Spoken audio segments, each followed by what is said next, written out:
Hi, Dan from Your Diary. We've been looking at a range of different camera accessories as I've been upping my photography and my videography game. And today I want to take a look at another key accessory that's been going along with my Canon T3i and some accessories that go with the accessory and why the accessory is important in the first place. The accessory that I'm talking about in this case is the Zoom H2N. It's described by Samson, the company behind it, as a microphone that features our best microphones yet and is the only portable recorder with 5 mic capsules on board. This design enables the H2N to offer 4 unique recording modes: mid-side stereo, 90 degrees XY stereo, 2-channel and 4-channel stereo surround sound. It is a small microphone, but it works really, really well. I'm actually using it to record this video, so the audio is going to go bad for a minute, but this is the recorder we're talking about. This is the Zoom H2N. I'm using it on the mid-side mode right now, and I'm putting it down in front of me because what I discovered with the Canon T3i is that a DSLR like this takes great pictures, it takes great video, and the audio stinks. It's just not up to par with the rest. It has to do with the amplifier and the camera. And I tried other solutions. I tried a Rode video mic, which a lot of people have success with, that actually detaches at the top of the camera. It wasn't exactly what I was hoping for. And when I checked out the Zoom H2N, I discovered that not only would it work really well with the camera, but it also worked as a standalone recorder for audio, and it works really, really well. So I got the Zoom. I've been very, very happy with the quality of it, and I'm just learning how to take advantage of it, how to get so much out of it, because there are so many different features that go along with it. Here's the thing about the Zoom. It sounds good, it's easy to use very quickly, and then has more power connected to it. It's got 2 downsides to my mind. Downside 1 is the reason that I'm redoing this video. It's not shielded for GSM buzz. And I had a phone too close to the last recording, and it completely destroyed the recording. It's actually a problem that we had with GearFest also. So it's not shielded. I would like to see advances in this microphone that it has it shielded. It also doesn't shield the microphones inside from the plastic housing. And that results in the fact that if you have it on a surface and you bump, you really pick up that bump.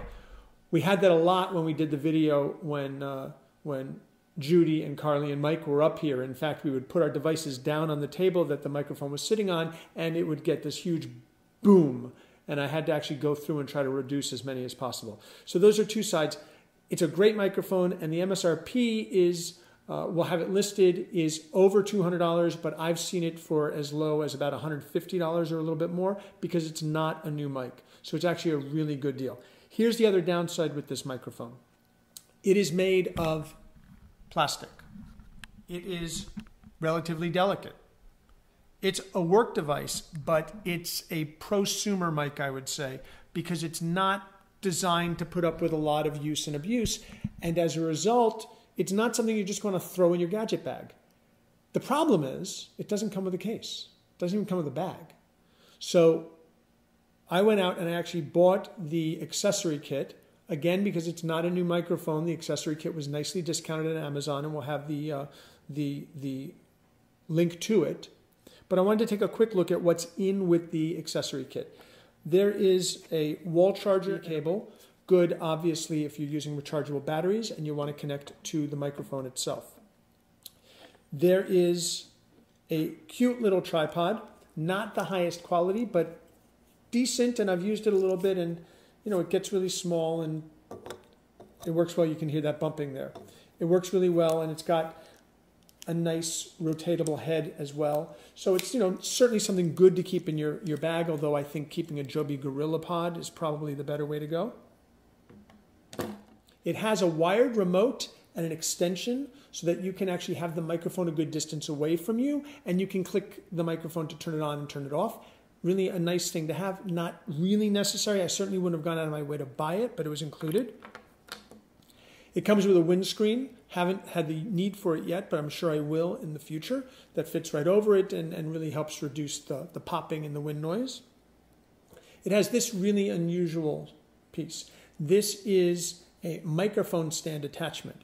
You can screw the Zoom into the bottom of it and then place the Zoom in one of the microphone stands and use it as a standing microphone. Really nice. Hadn't thought that I would need it, but it's something that I have a feeling will come in really quite useful.